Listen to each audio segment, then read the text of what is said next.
Hi, welcome to Repeat. Today I'm going to share polenta chips. I was inspired by a Jamie Oliver recipe and I always thought they were really difficult to make, but I tried it and they were so tasty that I thought I really need to share it with you. So all you need is some 400 mils of vegetable stock. I just used the cube and added it into boiling water.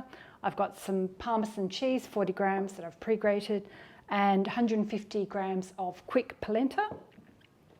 And I've got a little bit of parsley here. I use some frozen parsley here, and it's just 3/4 teaspoon, but you can use oregano or anything like that. So we need to get this pot on. Oh, and I've got my square baking tin on standby, which I've greased and paper lined. So once the polenta's cooked, we need to press it into that. So I'm gonna add my stock into my pot. I'm just gonna make sure that's hot before I add the polenta. It was hot when I first poured the boiling water in. And I'm going to zoom you in so you won't see my face, but you'll be able to see how it's cooking. So make sure I can, yep, you can see everything I'm doing. So I've got my hot stock in there. So next thing we're going to do is we're going to add the polenta. And this all happens quite quickly, so you need to continually stir it so you don't get any lumps. And then you'll know it's cooked when it starts pulling away from the sides. So the hot water or the hot stock is dissolving the polenta grains. I'm going to add this Parmesan. My Parmesan's a bit crumbly because I tried to grate it in the food processor to save time and it didn't really work. But I thought it'll be okay because it'll just melt down.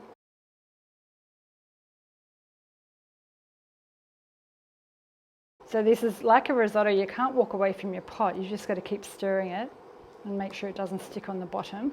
So I've got this on like a medium heat on this portable induction hob. So can you see how that's kind of looking quite thick now? It's almost done. I'm still practicing trying to get my camera angles better. At the moment I'm using my mobile phone, so it's a bit challenging and I do it all myself. So apologies that I don't always give you the best zoomed in angles. So look, it's going really well. Pulling away, so I'm going to turn my heat off now. So I'm just going to pop that onto this little trivet, add my parsley. And you can add more salt and pepper if you like. I always find the stock cube a little bit salty, so I don't bother. Just stir that parsley in. And the herbs is optional. I think in the Jamie Oliver recipe he used oregano, dried oregano, but I don't have any in my cupboard at the moment, so I had this parsley in the freezer, so I thought I'd use that. Just move this out of the way. I'm just going to show you that the texture, it should be like a really thick porridge, and then that's perfect to do the next step, which is pouring it in here. We need to press it until it's flat. If you don't have a square tin, you could do like your rectangle lasagne dish or something like that. Just trying to scoop that out. I think I was covering the camera then. So using your spatula, you just want to spread it so it's quite even. Now, depending on the thickness of the chips you want to make, if you've got a smaller container, they may come out a bit thicker. I'm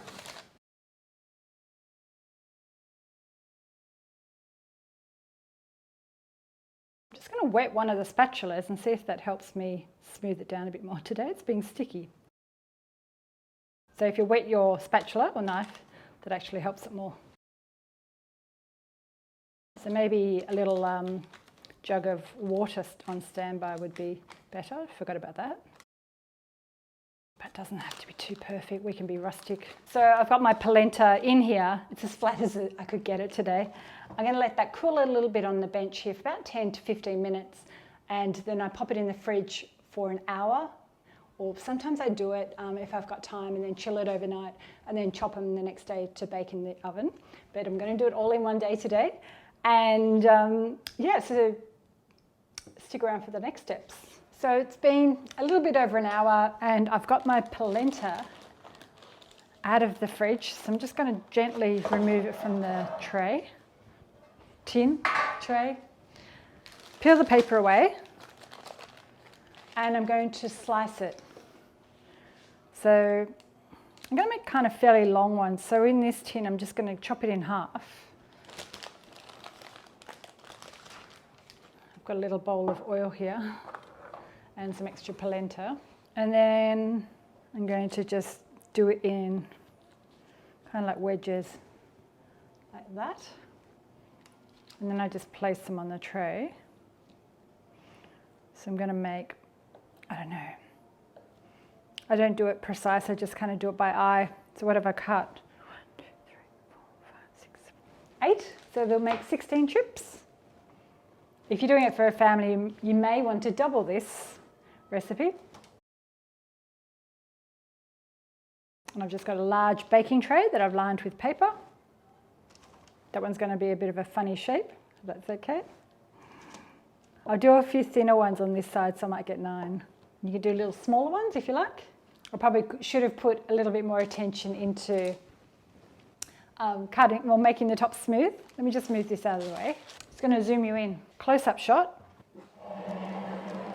Swivel that around. So in this little ramekin, I've got some olive oil, and I've got my little pastry brush, and I'm just going to brush the tops of the chips. Now I really don't bother about brushing the underside. It kind of crisps itself up in the oven. And I've had my oven heating on 200 degrees fan for a good half an hour, so it's lovely and hot.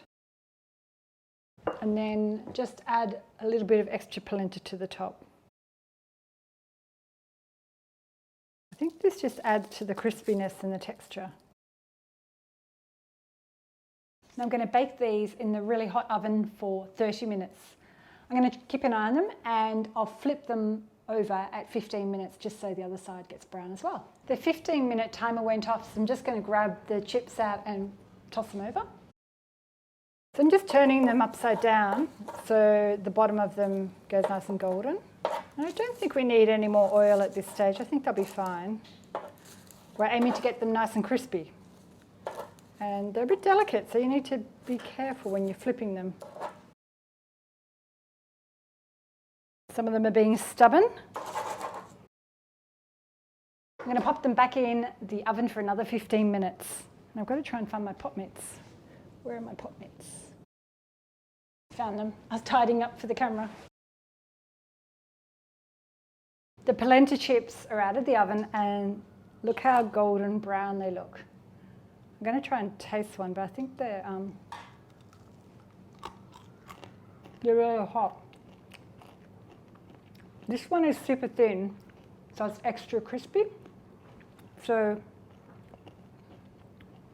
maybe you could cut a combination of small ones that are crispy. Oh, that Parmesan cheese just came through.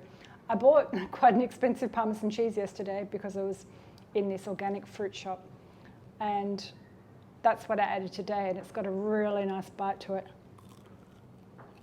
You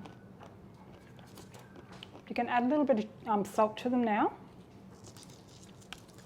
So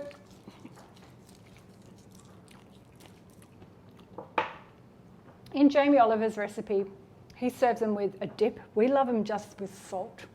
They're great as a side with dinner. I'm going to zoom you in a little bit closer just so you can have a look at the texture. So a nice close-up shot. So this was the one that I was eating before, and it's quite crunchy. Now I'm going to show you a fatter one. So that's softer in the centre, and I'm going to try that.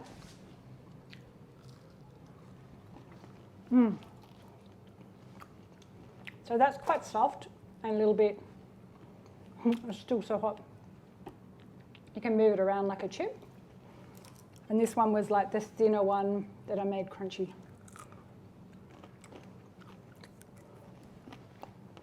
But they're really good. So I'd probably put them on a plate to serve them. Mine aren't perfectly shaped. I have seen recipes where people stack them. So they have this like stack like this, like the game Jenga. Cafe style stacking. And then you can add a little bit of a spicy, I just had an idea. So I thought I'd talk and show you my face. The idea is you could serve these with a little bit of, I'm just going to have another one, salsa dip or even avocado dip. Experiment. So there's my polenta chip, whoops, they're going to move everywhere. There's my polenta chips stack, like Jenga. I wonder if I can pull one out without the other ones moving. No, that's not going to work. Hit the thumbs up if you've liked this recipe today. I know it's a savoury one and I normally do bread and baking, but thought I'd try something different. And don't forget to pop a comment below. I love getting your messages. Let me know what you think of this style of savoury treat. And yeah, give it a go. They're super easy and super tasty. Thanks for watching. See you next time. Bye. I'm going to finish this one. This is the soft one. They're both good. Yum.